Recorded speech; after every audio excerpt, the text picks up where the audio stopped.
নমস্কার, রীতা রন্ধনশালায় সবাইকে স্বাগত। আজকে আবার একটা নতুন ভিডিও নিয়ে চলে এসেছি।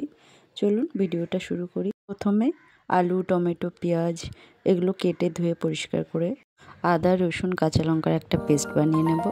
আলুটা লম্বা করে কেটে নেব, এখানে টমেটোটা ডুমো করে কেটে নেব, আর পেঁয়াজটা ঝিরিঝিরি করে কেটে নেব।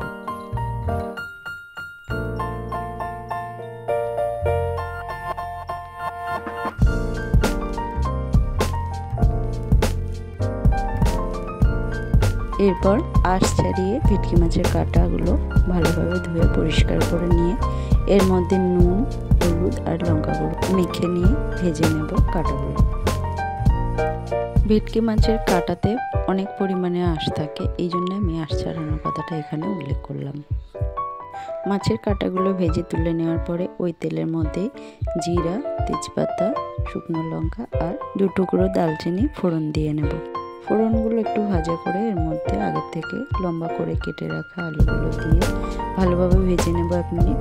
এর মধ্যেই দিয়ে দেবো কুচিয়ে রাখা পেঁয়াজ আর আলুটা ভালোভাবে ভাজা হয়ে গেলে এর মধ্যে দিয়ে দেবো 3 চামচ আদা, রসুন আর কাঁচা লঙ্কার পেস্ট। আদা রসুনের পেস্টটা ভালো করে ভেজে নেব।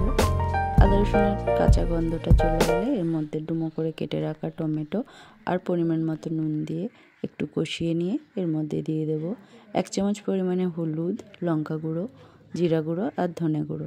সামান্য জল দিয়ে সমস্ত মশলাগুলো কষিয়ে নেব। মশলা থেকে তেল ছেড়ে আসলে তখন 1 কাপ পরিমাণে জল দিয়ে আলুটা সেদ্ধ হতে দেব। আলুটা সেদ্ধ হয়ে গেলে আগে থেকে ভেজে রাখা ভেটকি মাছের কাঁটাগুলো দিয়ে দেব, আর দেব 2টো লঙ্কা, ধনেপাতা আর 1 চামচ গরম মশলা গুঁড়ো দিয়ে স্ট্যান্ডিং টাইম দেওয়ার পরে পরিবেশন করে দেব ভেটকি মাছের কাঁটা চচ্চড়ি। তো আমার রেসিপিটা যদি আপনাদের পছন্দ হয়, ভিডিওটা ভালো লাগে, তাহলে অবশ্যই লাইক, কমেন্ট, শেয়ার করতে ভুলবেন না, আর চ্যানেলটা সাবস্ক্রাইব করে পাশে থাকা বেল আইকনটা প্রেস করে রাখবেন। ধন্যবাদ।